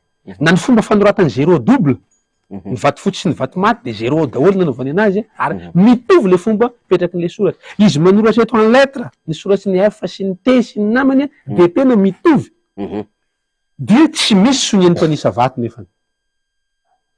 Gnany an-dranomamy ny membre bureau de vote rehetra izy 10 mihitsy no tsy manao sonia ao amin'le fitanànan-tsoratra. Ny sasany sady manao ny membre bureau de vote zany hoe membre ny bureau électoral ihany koa no manao sonia eto amin'ny place ny mpanisa vato ao agnatin'le PV.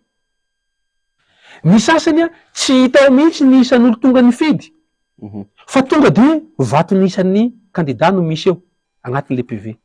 Ny sasany tsy hita eo mihitsy ny le suffrage exprimé zany hoe ny tsy hoe suffrage exprimé fa ny taratasim-bato tao agnatin'ny urne tsy voamarina eo agnatin'ny PV. Ohatraohatran'izany ny zavatra nisy amin'io commune anakiroa io PV tonga. De io PV io le premier maraina zay vao azo ny ekipanay zay nalefanay sur terrain. 29 ny élection 29 mai 1er juin zay vao azo ny PV avy agny. Mazava ho azy fa tsisy sonian'ny déléguénay ary tsy ny délégué no nahazo anazy fa le ekipanay le niampina aty amin'ny tomobily ety amin'ny chef-lieu de commune no nagnateran'ireo lay anteninanay zany hoe le komity mpanoana mpitaraka an'le komity mpanoana eo agnivon'ny commune no nameny zareo an'le PV de iny nagnome an'le ekipa nalefanay sur terrain de iny mitondra anazy amy 6 maraina ry zareo tonga eo amy kizenay de niany nany SRMV ny Morondava ny SRMV ny Morondava mihitsiny no nandefa tobily nidina agny vao nahazo an'ilay PV avy amin'ny commune anankiroa io à 17h tamin'io 1er juin io zay vao tonga taty ary nisy pli maromaro tsy nihidy zay natao ny SRMV ny Morondava agnatin'ny rapport zay misy ihany koa amy fokontany Tanandava zay ny tadidiko ato satria nandeha tao mihitsy zaho tao amin'ny SRMV tamin'io arivan'le premier io metimety à 21h zaho tonga teo de nanontany ny solotegnako tao amin'ny SRMV de agnisan'ny teny ry zareo tao tamizay fa hoe ny amin'ny fokontany Tanandava sy fokontany Lohena de misy sonia miverimberina ao agnatiny lista électorale zay ny fitianana ary fanindrina sitlon'olo mitovy no manindry an'le sitlo manao an'le sonia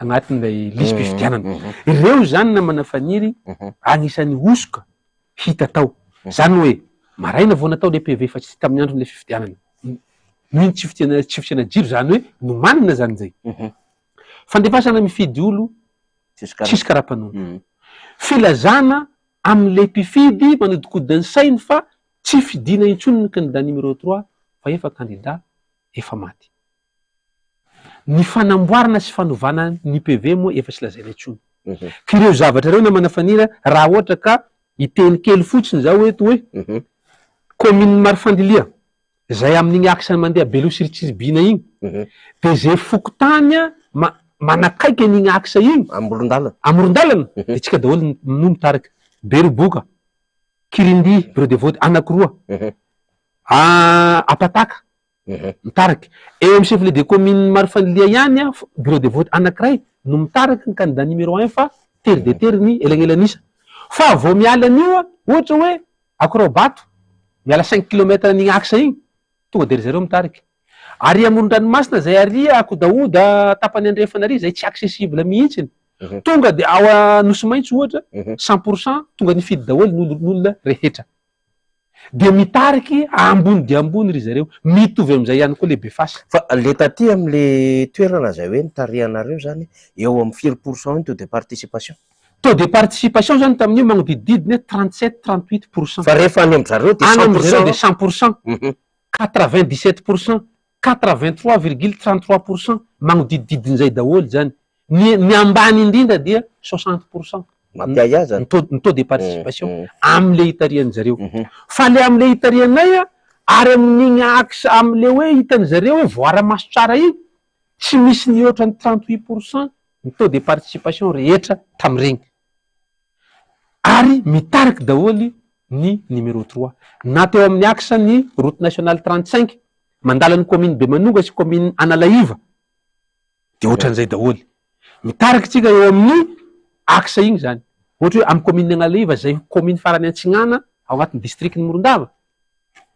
Apandra, Tanambaosoalala, Betsipotika, Analaiva, Tevamena, Antsaribô, Tsinjorano, ireo ny fokotany andalovan'le axe igny. De amin'ny fokotany fito io, mitariky tsika eo Apandra, mitariky eo Betsipotika, mitariky eo Sara, eo Analaiva, bureau de vote ray zareo mitariky, raytsika no mitariky. Zany hoe mifanahatsana zany izy amin'igny. Vao niala an'le axe fotsiny fokotany Ambindra, 83,33% taux de participation. Tonga de mitariky ry zareo amin'ny elanelam-bato 50 aloha. Marodabo eo amin'ny miala eo amin'ny 5 km ny axe ty ihany koa 97,66%. Tadidiko tsara mihitsy satria tena navako manokana ny taux de participation. Ry zareo koa mitariky amin'ny Sambato ambony de ambony. Ohatran'izany zany zava-misy tao amin'ny district ny Morondava. Noho iny reo anton'ireo dia nametraka ny fitarenanay moa zahay mazava ho azy. Dia nangataka any fampiarana ny lalàna mikasika ny fifidianana. ho an'ny bureau de vote mandika lalàna na tsy nahafeno ny fepetra araky ny tokony ho izy de tokony ho foanana. Ny fokotany sy ny toerana nanaovan'le candidat n'le campagne hoe candidat efa maty tsy azo fidina intsony de tokony araky ny lalàna tokony foanana ny vaton'io candidat io. Nangatahana izay. Nangatahana ihany koa zany ny famoanana manontolo ny voka-pifidianana tam'le commune anakiroa Befasy sy Beloha-sur-Mer zay taraiky noho ny antony fanovana an'io fitanana an-tsoratra io ny fahatongavan'le voka-pifidianana. Ireo no nangatahanay amin'ny ACC ary rariny de rariny fangatahanay an'ireo. Ary ty zavatra ray namana faniry tsy tadidiko tsara le andro tsy haiko na le 31 zay na le 1er tonga tao an-tragnoko mihitsiny rehefa avy agny amy Kizé ny iraka avy ao amy gendarmerie nitady PV-ny Ambato Est hoe omeo anay raha mba misy aminareo fa hoalanay sary ny PV-ny Ambato Est zay ao agnatin'ny commune Bemanonga. Gaga zay hoe fa ahoana kay. De teo moa zany rehefa nagnadiady eo aikay tamin'io fokotany io tsy nisy fifidianana fa ny PV no nisy. De ny gendarmerie zany na eno ary nahafantatra an'izay. Ary nirakindreo tao niteny amizay hoe niteny tamiko tamizay hoe tsy nisy fifidianana tamin'io fokotany io. De nijereko tokoa le PV sady tsy misy sonian'ny délégué rehetrarehetra, tsy voasoratra eo ny isan'ny tonga nifidy, tsy voasoratra eo ny isan'ny vato tao agnatin'ny urne, fa tonga de isam-bato no candidat no eo. De ny ray ihany amry zareo ihany koa no nanao sonia ao agnatin'ny le fitanana an-tsoratra. De jereko tokoa moa zany hoe tsy ara-dalàna le PV. Tamin'ny fotoana zao mbola amperiny mijery tsirairay an'ilay PV tamin'izay fotoana zay mety 31 ngamba zay laha tsy diso ny fitadidiko. Dikan'izany na ny mpitandro filaminana zany nahafantatra ny fandikan-dalàna zay nisy. Fa iza no nitarika tao am'le Ambato? Ny candidat-mpanjakana no nitarika tao. Lavitra. Taraky lavitra be mihitsy izy. Zany hoe misy PV zany tao misy voka fa tsisy fifidianana. Tsy nisy fifidianana tao. Raha ny adiadiko zavatra io de tsy nisy fifidianana tokoa tao. Tena tsy nisy fifidianana. Fa defa hoe PV fotsiny namboarina. De agnisany nangatahanay fanafoanana zany. Zahay zay zany eto namana faniry tsy hoe falin'ny te olany na falin'ny te andesy mahatonga anay mangataka an'izay. Fa na de averina io fifidianana io tsy matahotra zahay. Fa mila kosa ny fahamarinana no atao. Ny zavatra marina no ampiarina satria zanany namana faniry ny mampahantra. Matoa misy ny alabato namana faniry misy namany zareo mangalasa an'le vato. De ataotsika hoe lany le olo nangala bato mitondra izy. Ahoana moa no ahafahany ifehany olona agny ambanivohitra io zay ny raha nangalatra io raha ohatra ka manao zavatra tsy mety koa le olo, ohatra manao asan-dahalo le olona. Azontsika antoko ve zany le olona lany amy alalan'ny alabato zay nagniraky anazy io fa hagnenjiky anazy amin'io asa ratsy ataon'io rehefa tratsiny manao an'io le olo. Mazava ho azy fa tsy agnenjiky an'io izy. Dikan'izany maro ny zavatra tsy vitany hoe tsy lany mety fagnatiro lany tsy zay fotsiny le olana. Fa nagnagna amy fampandeha fahalemana toseny io alabato io. Ao agnatin'ny fampandrosoana ohatra ny be ny tanàna zay nanoana andreo ka nanao ny favorizeny io alabato io. Hilatsaka bakeo de mbola angalabato. Dia député lany amin'ny alabato, ny maire lany amin'ny alabato, izy zareo nefa no iray petsapetra miaraka amin'ny chef district sy ny préfet amin'ny fitantarana an'le siady. Ahoana moa no inoatsika am'izany fa hoe andeha amy tokony ho izy ny fitantarana ny siady. Hipakana amin'ny vahoaka ny fandehan'ny siady. Dikan'izany ho angalarina koa zany io iarahandreo mangalatsy koa io rehefa samby eo zany zareo. Zay zany agnisan'ny antony ijoroana am'ilay fiarovana an'ilay safidin'le vahoaka. I Morondava ve efa mivonona am'izany? Morondava vonona am'izany ary double mihitsiny. Tsy vitany hoe iaro ny safidin'le vahoaka fa iaro ny zony ihany koa amin'ny fahamonona an'ilay candidat zay nieretseretiny fa mpanao asa sosialy mpiaro ny vahoaka ny Morondava satria niezaky nangina aloha zahay avany élection satria hiatrika an'le élection fa kosa tsy angina zahay hoe amela an'igny fotsiny hoe avela le olo mato azy sagnatria ny vava zay fa misy zavatra teo misy an'le resaka hoe zahay eto amy viliny resinareo fa tsy avelanay ho tafavoaka avy any ambanivohitra anao ino dikan'izany ka nidalano azy inona ny dikan'izany mahitaka atao amin'ny FB zay efa nambarako teo hoe nisy nanao menace de mort ny zahay roa tota candidat première liste sy ny deuxième zavatra tsy mandehandeha ho azy zany teny zany ary tsy tokony ho azo avelavela ho azy zany ny vahoaka ny Morondava dia vonona hijoro hiaro an'izany ary hitaky an'izany amy fomba rehetra zay voan'izany hoe avy aiza ny voan'le izy iza le nanao an'le menace de mort io tokoa le olo fa mort avy amy candidat mpifaninana nefany avy amy mpanoana anazy ny voany zay resaka zay avy amy zareo io resaky telo de avy amy zareo daholo ny voany dikan'izany tsy matimaty ho azy ty olo ty fa na amy fomba ino na amy fomba ino na hafaty anazy misy tompona andraikitsy na hafaty anazy en parallèle amizay hiaro ny safidinay zahay vahoaka ny Morondava sy ny zaho zay candidat zay tavela sy sisapaty ary hijoro zahay hitaky an'izay hatramy farany satria raha zahay no angina am'izany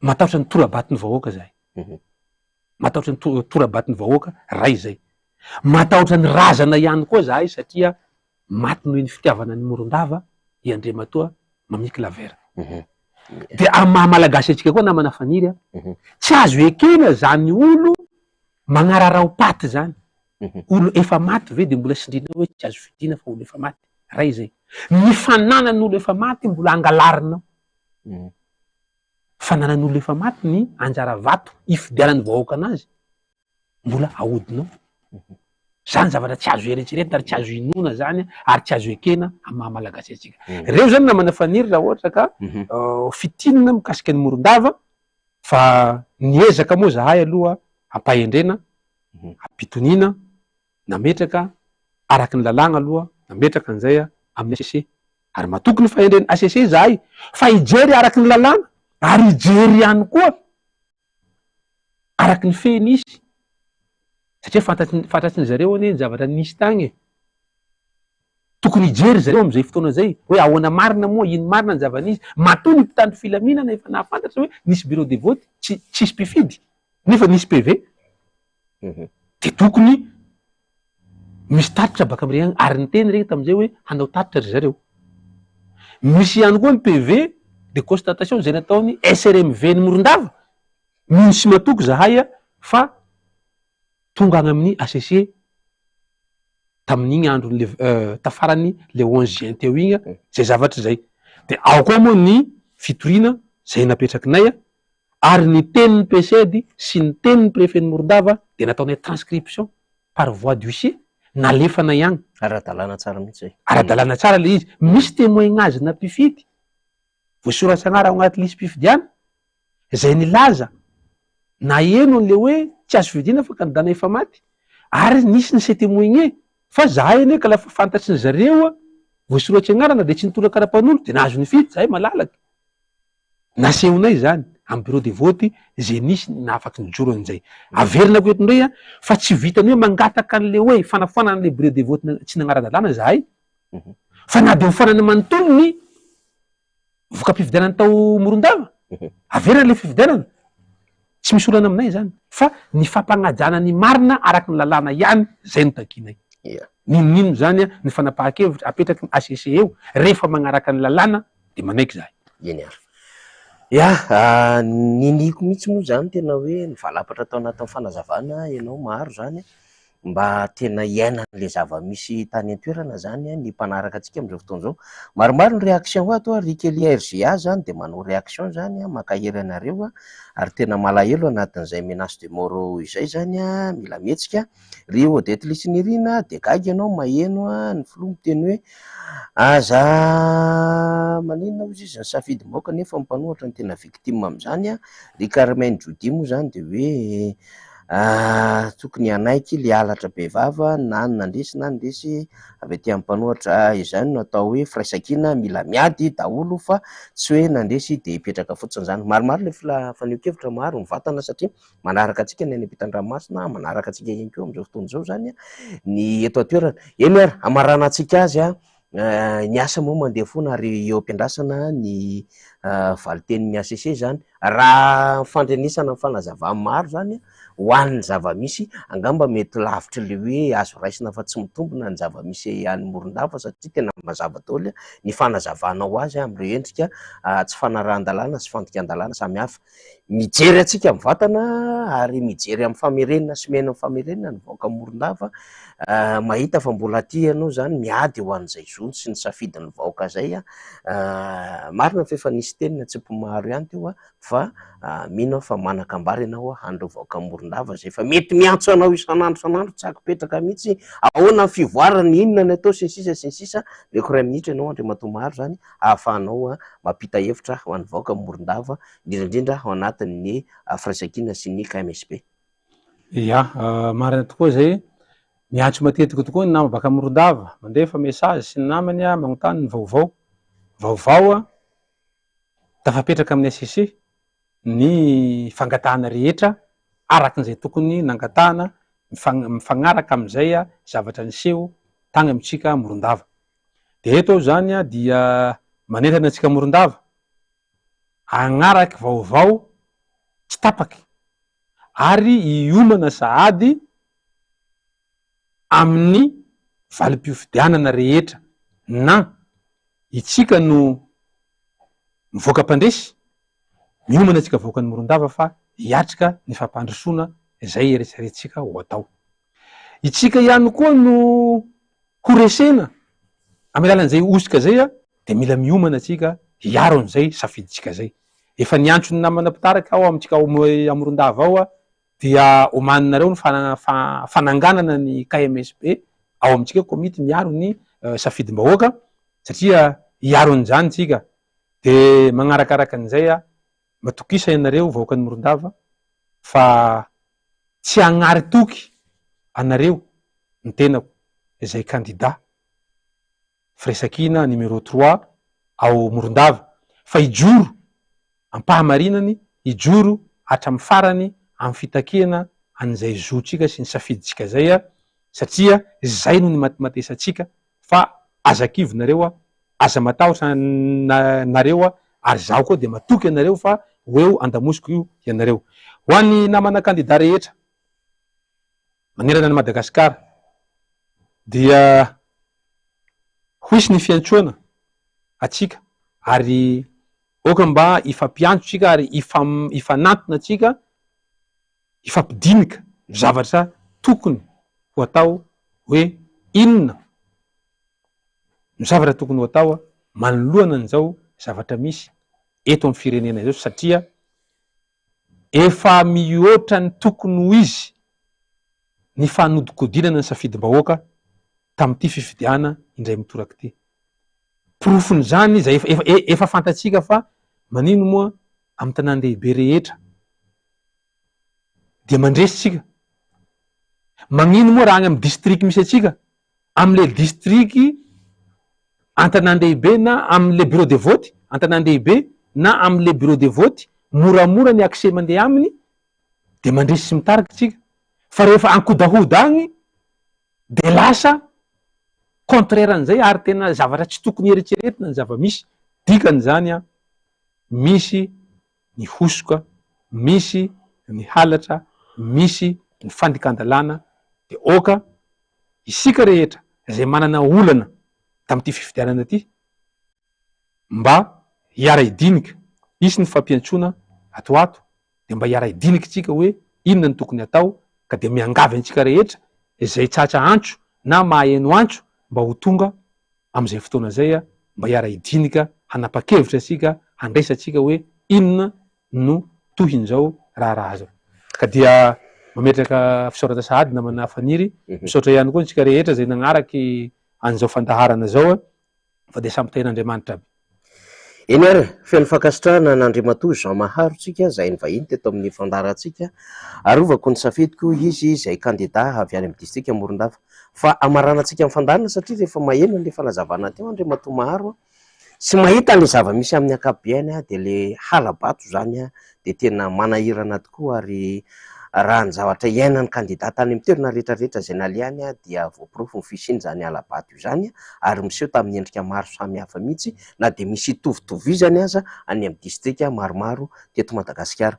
Io halabato io de efa nampitandremana mpitandrina hoe tana lafo ny sandan'ny halabato ary manahirana mamotika firenena zany halabato zany ary tsy miteraka fampandrosoana ho an'ny firenena zany de heverina fa tsara raha ohatra ka tsy ahivitsika eto itoriteny toa nampitandrina iray teny amin'ny faritra boribory tamin'ny fahadimy teny ary anisan'ny nisy fotoana moa tena naoraka be ty toriteny ity zany fa efa ohatran'ny nampandiny tena zany efa niomanana ny amin'ny hoe tena ratsy tokoa ny halabato ary efa tokony sorohan'ny rehetra izany mitranga foana moa zany le satria misy mieritreritra azy fa tena ambony lalàna ary mifikitra sy mitehahazo zay fahefana zay de manao tsy fanao de ho tsy ahivitsika averitsika eto zay toriteny nataon'ny pasteur Zaka izay mikasika indrindra zany halabato zany ao aorian'izay dia andefa n'le hira fanentanana momba ny komity miaro ny safidim-bahoaka isika ary mamarana ny fandarantsika amin'ity alatsinainy fa 17 ny volana Jona ity irarianantsika rehetra zany mba hiandry ao anatin'izay hoe fahazona ny marina sy ny ara-dalàna izay ny voka-pifidianana zay avoaka ny anympanjakana mahefa hamoaka izany ary hirariana ihany koa zany dia mba hitoetra mandrakariva ao anatin'izay hoe tena hanana fanantenantsika mbola hijoroany ireo kandida firaisan-kina manerina Madagasikara sy ny mpitarika zany tsy hamelamela fotsiny am'izao na hanao any an-damosiny ganagana any ny tolona zay tena mila hijoroana ankehitriny zay fantatra zany fa tena hoe misy zavatra zay tena mandika lalàna ary tena tsy araka ny tokony izy kanefa iainana ny firenena am'izao fotoana zao zay ny any-pejoroa ny firaisan-kina ary zay ny antsoina ny fivondronany rehetra mihitsy araka ny teny Jean Maharo teo andro kandida rehetra manerina Madagasikara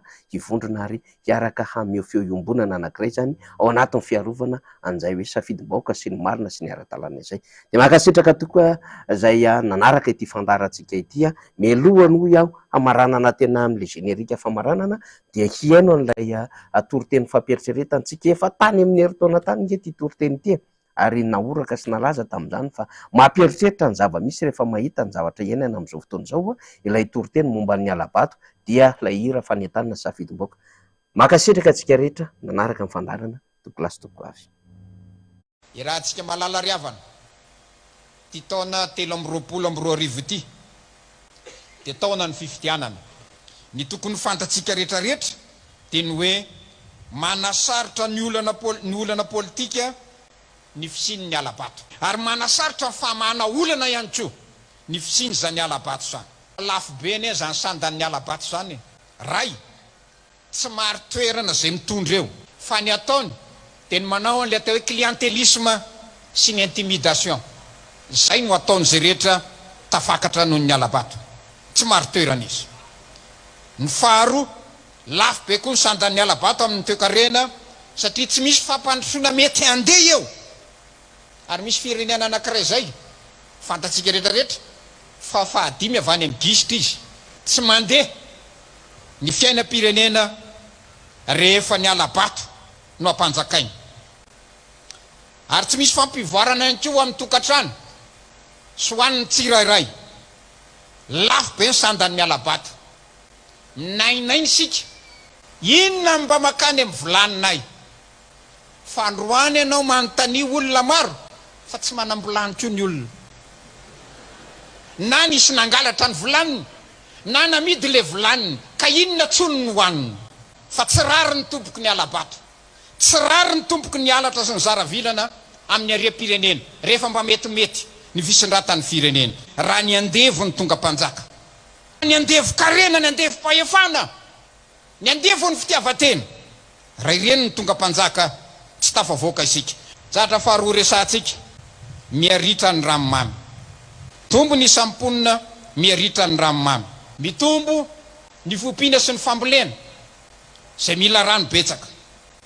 Ary izany rehetra zany no mitarika atsika eritreritra am'izao ory itenenantsika zao. Inona zany zao biby tokony ompiana? Misy biby mandany rano a?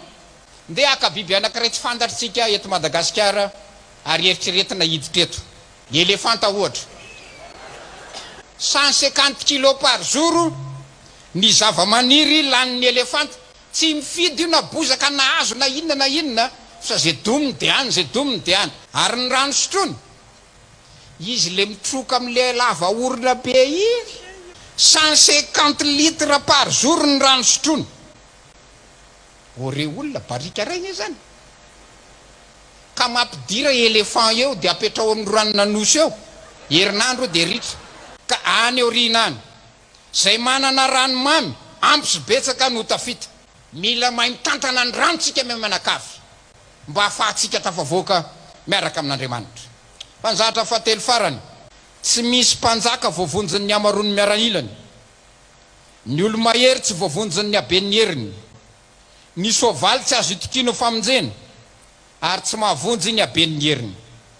Arakaraky ny ananan'ny olona ferovana tsara sy mafy no ialany amin'Andriamanitra, satria mitoky amin'ny aratafika izy. Tsy de azo itokina re ny herin'ny tafika. Le mahotenenina ny tafika eto Madagasikara 27/34 amin'ny firenena ato Afrika tsika 27 resy antsika zany a. Hoe aka Ilzepatra de iady amin'le matanjaka be io. Ianao ara 27/34 etiko io ny diandran-dramana eo lalana afatrehana. Manana sabatra ianao, avadio angady zany. Manana lefony ianao, avadio fanatezam-boaloboka izany. Manana kalaknikova ianao, avadio angadinombo zany. Manana baly ianao, avadio masom-boly zany. Zay ampandroso ny toe-karena sy ny famokarana no ilifosy.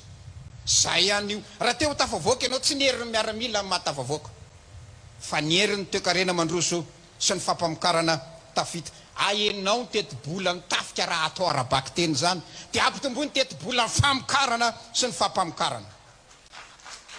Ny Suisse anga akitehaka ao anaty toritena ka raha tiana tafarina riavana ny firenena dia ny fanarenana ny toe-karena no ilifosy mafy fa milamina ny sécurité io, mba tsy hompanao politika mangala-bato, mba ho politika ny rano tsara tantana no isitrahany vahoaka, ary mba fampandrosoana ny asa sy ny toe-karena fa tsy niery aratafitra no ametrahana ny fanantenana. Misy toe-tsain'ny fiangonana zay tiany ho zarainy amintsika riavana. Nisy omby anankiray nitondraka teo amin'ny tanimboly. Ny toe-tsain'ny fiangonana tsy mandany andro amin'le hoe fa iza marina ny nandedika an'iza, iza marina ny nangalatra inona. Misy mpanao zany. Fa ny toe-tsain'ny fiangonana dia tsotra esory aloha le omby mitondraka dia hita eny toyany.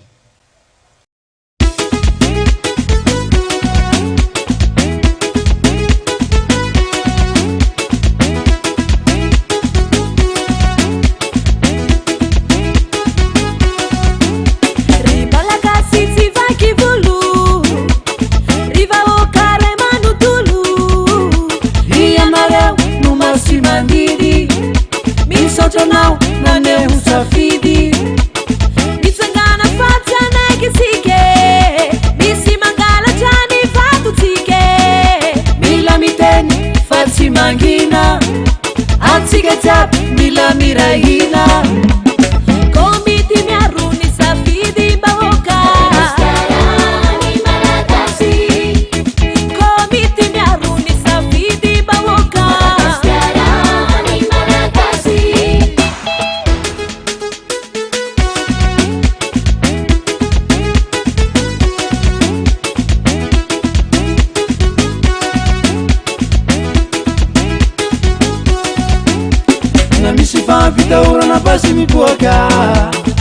ino raha mandalo atsika tsy mitsoaka se tsy mahay sobiky mahay fatambary rano sy vary tsy mifanary iarisika ny latsabato sy mamadiky atatoato mila mirahina tsika mianakavy daolobe lelana vehivavy komity miarony safidy mbahoaka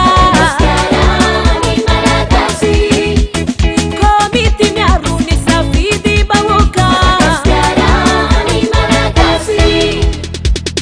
ry candidat ny rotsaka ho fidina miantso atsika rehetra andao irahina ry vahoaka andriamanjaka tompo-pahefana andao hiaraka amerina ny Madagasikara ho tany tandalana tomponandraikitra tsy vidina handao tsika irahina tsisy matahotra tsy mitsoka hiarony safidy mbahoaka